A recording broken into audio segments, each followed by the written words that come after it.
Улаанбаатар хотод 1.2 сая хүн амьдарч байна гэсэн судалгааг нийслэлийн статистикийн газраас гаргасан байна. Энэ нь 4 жилийн өмнөхтэй харьцуулахад 15%-аар өссөн үзүүлэлт юм. Бас нэгэн тоо үзүүлэлтийг үзэгч та бүхэнд хэлье. Монгол улсын нийт хүн амын 64.2% нь Улаанбаатар хотод амьдарч байгаа юм байна. Энэхүү өсөлтийг механик өсөлт гэж нэрлэж болох юм. Учир нь 2000 оноос хойш Монгол улсын нийслэл Улаанбаатар хотод хөдөө орон нутгаас 380 мянга гаруй иргэн шилжиж ирээд сууршиж амьдарч байна. Энэ механик өсөлт нь араасаа ядуурлыг, ажилгүйдлийг дагуулж байгаа юм. Ийм учраас хинч, хаанч, хизээч хэрэгцээт мэдлэг боловсрлоо олж явах шаардлага өдрөөс өдөрт нэмэгдэж байна. 2012-оос 2013 оны хичээлийн жилд үндэсний хэмжээнд албан бус насан туршийн боловсролын төвүүдэд бичиг үсгийн сургалтанд 10,225 хүн, бага суур бүрэн дунд боловсролын сургалтанд 11,810 хүн, амьдрах ухааны сургалтанд давхардсан тоогоор 53,000 гаруй хүн хамрагдсан статистик мэдээ байна. Бидний амьдарч байгаа энэ цаг үед мэдлэг 5 жил тутам 100% шинжлэгдэж байна гэсэн судалгааг Эрдэмтэд гаргасан байна. Өөрөөр хэлбэл олж авсан мэдлэг боловсрол асар богино хугацаанд үн цэнээ алдаж байна. Иймээс шинэ мэдээллийн эрен үе биднийг цаг мөч тутамд насан туршдаа суралцагч байхыг шаардаж байна гэсэн үг. Насан туршдаа суралцах боловсролын тогтолцоог дэлхийн ихэнх улс орнууд боловсролынхаа хөтөлбөр болгон ажиллах болжээ. Насан туршийн боловсролын төв буюу одоо бид нар нутгийн иргэдийн хөгжлийн төвч гэж нэрлэдэг. Өмнө нь бол манайд албан бус боловсролын гэгэрэл төвч гэж яригддаг байсан. Энэ төв бол ер нь Аз номхон талаан бүсийн хэмжээнд бол нэг шинэ туршлага гэх юм уу. Зөвхөн Аз номхон талаан бүсийн орнуудад хэрэглэгдэх онцлогтой төв байгаа юм л да. Тэгээд яагаад тэр нутгийн иргэдийн төв, насан туршийн боловсролын үндэсний төв гэдэг байгаа юм бэ гэхээр ерөөсөө энэ төв маань тухайн орон нутгийн иргэдийн өөрсдийнх нь санаачлах тэр тулгуурлаж үйл ажиллагаагаа явуулах ёстой гол онцлог нь.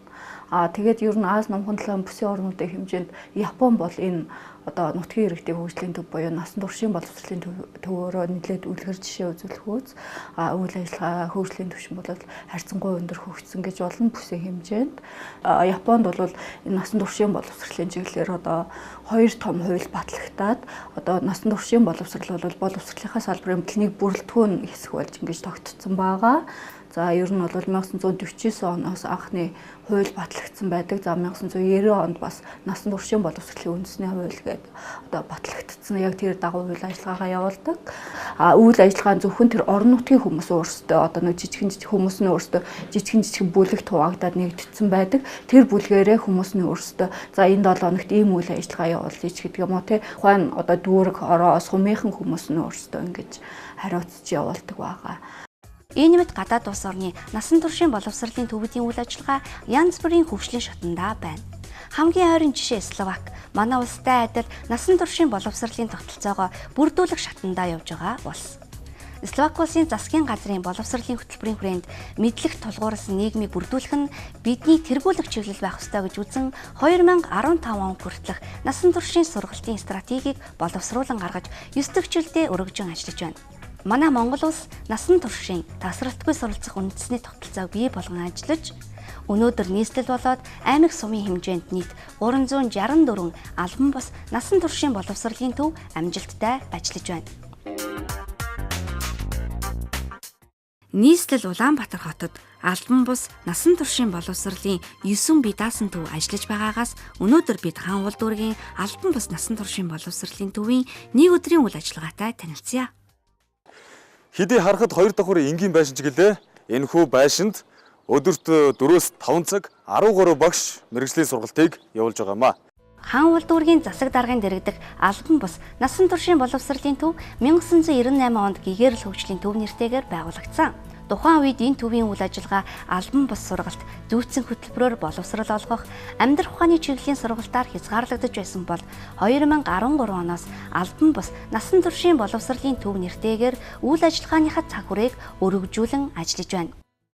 Насан туршийн боловсролын төв болсноороо манай байгууллага дээр бас үйлчилгээний олон чиглэлүүд бас бий болсон. Энэ юу вэ гэхээр гэр бүлийн боловсролын үйлчилгээ, ёс суртахуун төлөвшлийн үйлчилгээ, гоо зөө мэдрэмжийн боловсролын үйлчилгээ, мөн одоо иргэдийг байгаль экологийн боловсролтой болгох бизнес, эрх зүй, эрүүл мэнд харилцаа, ёс зүйн одоо боловсролын үйлчилгээг явуулах үйлчилгээдүүд маань хуучин хэдийгээр байсан боловч яг одоо чиглэл олон тодорхойлогдоод ингээд үйл ажиллагаа маань өргөжөд байгаа. За манай байгууллага одоогор бол нэг 12 хүний орон тоотойгоор үйл ажиллагаа явуулж байгаа. Гэхдээ энэ одоо үйл ажиллагаа 120 мянган хүнтэй хүргэнэ гэхэд боловсон хүч одоо хүртээмж одоо бас хүрэлцээгүй байна. За мөн байгууллага маань 98 оноос хойш байгуулагдсан хэдий боловч өөрийн одоо тусгаалсан байргүй дандаа туризмын байраар үйл ажиллагаа явуулж байна. Гэхдээ л бид үндсэн үйл ажиллагаагаа бол жил бүр улам өргөжүүлж олон одоо хувилбартай сургалтуудыг зохион байгуулж байгаагаар бас илүү боломжтой явж байгаа гэж ойлгож байна. За өнөөдөр төвийнхөө тухай мэдээлэл өгсөн танд баярлалаа. Харин одоо би танаа төвийн үйл ажиллагаатай танилцах хүсэж байна. Маш сонирхолтой. Сургалтынхаа танхимудаар үйл ажиллагаатай бас танилцуулъя. Тэгээд бас өөрөө нүдэрээ хараад бас нэлээд олон зүйлийг олж харж мэдэрч тэгээ бодох байхаа гэж бодож байна. За явъя. Ингээд бидний орсон эхний танхим бол захим зайн сургалт. Энэ компьютерийн сургалтанд сургалтчдын хэрэгцээнд нийцсэн ганцаарчилсан цагийн сонголт чөлөөтэй нэг суралцагч нэг компьютер эзэмших гэд сургалтын таатай орчинд сурагчдаараа давуу талтай байлаа. За энэ манай захим зайн сургалтын кабинет байгаа. Иргэдэд зориулсан хүүхдүүд нь бүх насны улсуудад зориулсан юм сургалт явуулдаг ийм танхим байгаа. За энэ захим зайн сургалтын багш ганц чарж гэдэг юм. Залуугч амаа. Таны сургалтаа явуулж хахад бид бүхэн бас таарад ороод ирлээ. За зорилтод бүлэг бас их тодорхойгүй юм аа. Тодорхойгүй. Энэ бол ингэдэг. Одоо манайха бас л нөгөө нэг хорооттойгоо хамтарч ажиллана. Энд одоо шинэ анхан шатны хүнж байгаа, дунд шатны хүнж байгаа, гүнзгий шатны хүнж байгаа ингээд. Одоо хэрэглээний програмын бол ер нь хүн болго мэддэг болчихж байна. Тэгэхээр ер нь нэг дийлэнх ер нь хүмүүсийн их судалж байгаа програм бол Photoshop програм одоо зураг цэцдэг програм байна. Эсвэл одоо тэр 3D Max тэр Maya эсвэл After Effects, Premiere гэсэн одоо эвлүүлгийн тийм ээ. Өөрсдийнхөө нэг зургийг Photoshop дээр янзалчаад түүнийг гоё нэг эвлүүлээд нэг өөрсдийнхөө нэг гэр бүлийн нэг цомгийг нэг хийх хэмжээний болох зарим нэг тийм хүсэлтэй хүмүүс ирдэг л дээ. Тэр хүн ямарсан сурах гэсэн зүйлийг зааж өгөөд тэгээд манайхны сертификат олгоод за энэ сургалтанд ингээд сурсан. За ингээд ийм сертификат олгоод өгсгдөг байгаа. Анхан төвчний мэдлэгээ эзэмшилсэн хүн цаашаа ингээд одоо улираад дахиад явж болно тий. Энэ бол өөр тухайн хүний өөрийнх нь сонголт авах нь шүү дээ. Тэр үнд бол манайхыг өөртөө сурыг бид нэр хөгжигээд ороод ирсэн. Тэгэхээр бид нэр одоо та анхан шатыг сураад болцсон одоо гээд ингээд явуулахгүй улам тухайн хүнийг насан туршид нь одоо манайх чинь хөгжүүлэх үүрэгтэй. Тийм учраас одоо хэдэн ч насны хүн сурыг гэсэн хүн болгонд л манай байгууллага бол нээлттэй байдаг байгаа байхгүй. Суралцагчдын ихэнх нь насанд хүрсэн иргэд байдгаас гадна тэд ажлын байрны ур чадвараа нэмэгдүүлэх, ажил хайж байгаа иргэдэд зориулсан хэрэгцээ шаардлагын дагуу тэдний сонирхолд нийцсэн сургалтыг зохион байгуулдаг. Та одоо яг анхан шатны сургалтандаа явж гэнэ үү эсвэл одоо яг дунд эсвэл гүнзгийд нь явж би одоо ер нь бол гүнзгий шатанд л бараг орж ийн гэж үзэж байна. Ягаад гэвэл анхан шат нь болохоор зэрэг Word програм дээр одоо зүүн хуудас яаж нэх үү, яаж юм шивэх үү гэдгийг л зааж байгаа. Одоо дунд шат гүнзгий шатанд болохоор зэрэг 10 оны юугаар одоо энэ компьютер дээр шивэх, тэгээ Photoshop болон нөгөө мэйл хаяг нэх, Facebook хаяг энтергээд орж байгаа болохоор дунд уу гүнзгий шатанд сууж байгаа гэж өөрийгөө үзэж байгаа. Насан туршийн боловсролын энэ шинэ сургалтанд ажилгүй усуудыг бас хамруулна гэдэг энэ мэдээллийг хорооны дагуу мэдчихэрсэн бэ. Эндээс юу мэдэх гэж ирсэн бэ гэвэл анханаас нь гүнзгий хүртэл сурах гэж. Тэгээд ерөнхийдөө бас ажилд ороход бас нэг хурдан шивдэг ч юм уу тий компьютерийн мэдлэг аюул шаарддаг байхгүй юу. Тэгээд тэр утгаараа бас өөрөө би хөдөлмөрийн биржид одоо өөрөө бүртгэлтэй хүн тэгээд байнгын ажил хайж яддаг хүн. Тийм учраас хамгийн түрүүнд компьютер сурах шаардлагатай болсон. Захим зайн сургалтаар дэлхийн бүх орны мянган иргэд өдөр тутам хэрэгцээтэй, шаардлагатай байгаа мэдлэг боловсруулаа онлайн сургалтаас авдаг байна. Иймээс албан бус насан туршийн боловсролын төвийн багш нар явуулж байгаа захим сургалтаа улам чадваржуулах зорилт тавин ажиллаж байна. Захим хичээлүүдийг бид бүхэн бас иргэдэд түгээдгээ мэдлэгийг олгодгоо гэсэн. Ер нь ямар захим сайт дээр яг хичээлүүд нь тавьж байна? За ерөнхийдөө бол захим хичээлүүдээ би YouTube за тэгээд хавал дүргийн одоо хавал цэгийн гээд вебсайтууд дээр ер нь байрлуулж тавьдаг байгаа. Энэ захим хичээлийг бэлтгэх техник тоног төхөөрөмжийн хувьд бол бид одоо бол яг хэрэг сургалтын хэрэглэгдэж байгаа компьютер тэгээд нэг өнгөт принтер тэгээд CD бичих ийм ил зүйлээр одоо бид энэ үйлчлэгийг явуулж байна. Гэтэл бидэнд цаашдаа энэ гарын авлага материал одоо бусад зүйлийг одоо түгэх боломжоор бол баг жижигхэн одоо хэвлэлийн цех, хувилж аншруулах хүчин чадалцаатай одоо хувилагч машин, принтер, компьютер хэрэгцээ заасан нэлээд одоо тулгардаг. Тэр хоёул одоо ямар ангид орох вэ? Одоо манай энэ номын сан би өрөөр оръё. Иргэд олон нийтийн бие даан мэдлэг боловсролоо дээшлүүлэхэд нь туслах чиглэлээр номын сангийн тэнхимийн үйлчилгээг зохион байгуулж ажиллаж байна.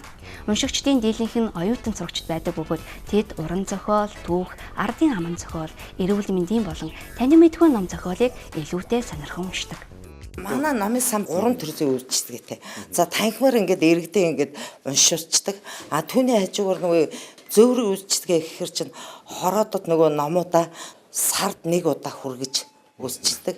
А энэ үйлчлэг нь ямар одоо зорилготой юм бэ гэхээр хөгжлийн бэрхшээлтэй болон өндөр настай хүмүүс ч тэр болгон манай энэ төв дээрээд үйлчлүүлэх боломжтой учраас хороодод нь ингээд аваачаад байршуулчаад тэгэд иргэдэд хүргэх нь арай дөтөм одоо арга зам болдог. Тийм учраас ингээд хороодод хүргэдэг. Ер нь дүүргийнхаа одоо 60 орчим хувийг хамруулсан байгаа хороодын. Тэгээ яонда гол нь ингээд 100% хамруулах ер нь боломж байдаг л да.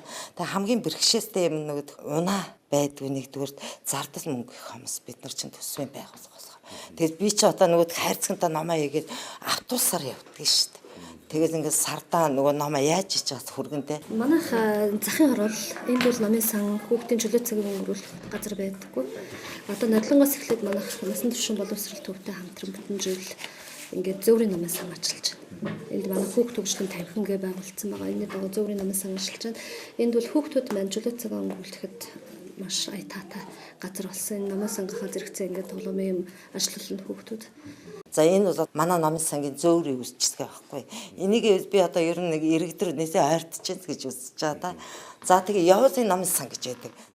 Тэр бүр номын сан суугаад өөрийн хүссэн номоо уншиж чадахгүй байгаа тэрл хүмүүст явуулын номын сангаар үйлчлэх нь ёстой л нэг загтансан газар майж өгөх хичээр эзэнтэй хүрсэн ажлын нэг байлаа. Номын үйлчлэгээ авсан иргэдч сэтгэл хангалуун зарим уншигчид номоо захиалан авч унших тохиолдолч байдаг гэнэ. За сайн байна уу. За хорооноос аюу сайн ном уншдаг хүүхд гэж сонсоод тэг чин номоо аваад танах руу өрөөд ирсэн шүү дээ. За хэр зэрэг ном уншиж байна? Ямар ном авахыг хүсэж байна? За эндээс сонгоод унштай. За энд амьдрах ухааны номнууд их бий. Энд чи одоо жишээлбэл энэ хараа. Оюут хэлхүү гэд байна. За энэ Монголын хүн төрөлхтний соёл иргэншлийн 5 түүх байна. За баярлалаа. Би өгөн дээд сургууль төгссөн. Тэгээд биеийн байдлаас болоод ингээд гарч явж чаддгүй. Тэгээд ээж мэждэг болоо явж яаж ном яаж хорон дээрээс очиж ном болоо авч чаддаг. Гоё ном ингээд авчирч гисэнд баярлалаа. Тэгээд цаашид өөрхий хэрэгцэд ном унших хүсэлтэй ном зохиолоо надаа ингээд утсаар хэлээд авчирд өгөх боломж байна уу? Би боломжийнхаа ирээр чамд авчирч өгч байна. За баярлалаа. Байхгүй номыг их асуудаг хэвээр. Тэнгүүт одоо яасан бэ гэхээр ерөөс төв номын сан хүүхдийн номын ордон энэ том номын сангуудаа гэрээ хийж энэний үр дүнд иргэд одоо хэрэгцээт ном авч уншдаг болсон.